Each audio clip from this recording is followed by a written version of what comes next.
সারা বিশ্বে আধুনিকতার ছোঁয়া আর প্রযুক্তিগত পরিবর্তন লেগেছে বহু আগে থেকে, কিন্তু যে আটলান্টিক নিয়ে এত সব ভয়ঙ্কর ইতিহাস, সেই ইতিহাস ব্রেক করে নতুন রেকর্ড গড়তে যাচ্ছে ইলন মাস্ক। কল্পনা করুন তো, আকাশপথে নিউ ইয়র্ক থেকে লন্ডন যেতে যেখানে 7 ঘন্টার বেশি সময় লাগে, সেখানে মাত্র 1 ঘন্টা কিভাবে ভ্রমণ করা সম্ভব। 15 ট্রিলিয়ন পাউন্ডের প্রস্তাবিত ট্রান্স আটলান্টিক টানেল এই সম্ভাবনার দুয়ার খুলতে পারে। এই টানেল দিয়ে ভ্যাকুয়াম টিউব প্রযুক্তির ট্রেন ঘন্টা 3000 মাইল গতিতে মাত্র 54 মিনিটে নিউ ইয়র্ক থেকে লন্ডন পৌঁছে দেবে যাত্রীদের। কি অবাক হচ্ছেন? হ্যাঁ, এটাই সত্যি হতে যাচ্ছে।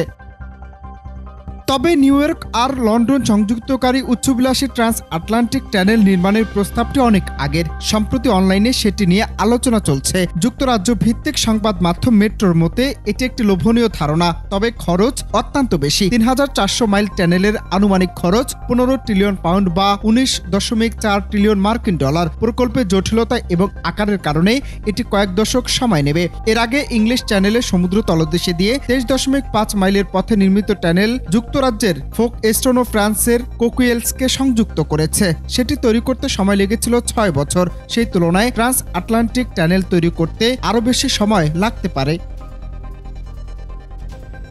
মেট্রোর মতে ভ্যাকুয়াম টিউব টেকনোলজি এবং চাপযুক্ত যানবাহন থেকে শুরু করে প্রযুক্তিগত সাম্প্রতিক উন্নয়ন এটা বাস্তবে পরিণত করতে পারে। প্রস্তাবিত ট্রেনগুলো চাপযুক্ত টানেলের মধ্য দিয়ে যাতায়াত করবে, যেখানে বাতাসের প্রতিরোধ ছাড়াই ঘন্টা 3000 মাইল গতিতে পৌঁছাতে পারবে। যদি এই পরিকল্পনার ধারণাগুলো শেষ পর্যন্ত এগিয়ে যায়, তাহলে এটি হবে লন্ডনবাসীরা নিউ ইয়র্কের ট্রেনে চড়ে মাত্র 1 ঘন্টার মধ্যে পুকুর পার হওয়ার মতো। মেট্রো জানায় এটি পরিবেশগতভাবে বন্ধুত্বপূর্ণ হতে পারে এবং বিমান ভ্রমণের ধারা সৃষ্ট ভারী বায়ু দূষণ হ্রাস করতে পারে।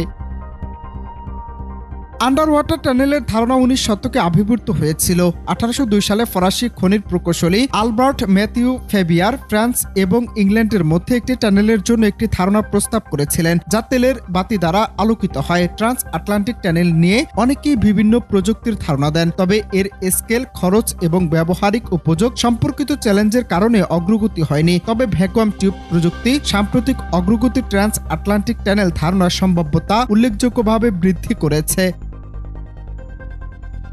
তবে ভ্যাকুয়াম চালিত ট্রেনের ধারণাটি ইলন মাস্ক ধারা জনপ্রিয় হয়েছিল। তিনি 2013 সালে বায়ু প্রতিরোধ কমাতে, দক্ষতা এবং গতি বাড়াতে ভ্যাকুয়াম পরিবেশের ব্যবহারের প্রস্তাব দিয়ে একটি গবেষণাপত্র প্রকাশ করেছিলেন। তারপর থেকে হাইপারলুপ প্রযুক্তি উল্লেখযোগ্য মনোযোগ অর্জন করেছে।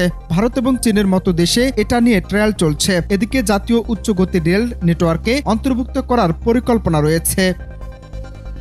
অনন্ত হাসান মাসুদ, বাংলা টিভি।